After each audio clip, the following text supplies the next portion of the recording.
ராசு, நீ ரொம்ப புண்ணியம் செஞ்சிருக்கியா? அந்த கருப்பசாமியே உனக்கு தொடையா வந்திருக்காரு. இது அருவா இல்லை, கருப்பசாமி. இது இருக்கிற இடத்துல ஒரு குறையும் வராது. உழுந்து கும்பிடு ராசு, உழுந்து கும்பிடு, கும்பிடுப்பா.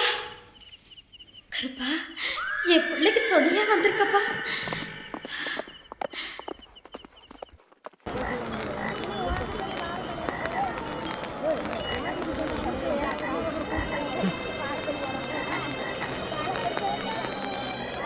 கருவாப்பில கொத்தாட்ட ஒன்னே ஒன்று வளர்த்து அவனும் என்னை விட்டுட்டு போயிட்டான். அதுவும்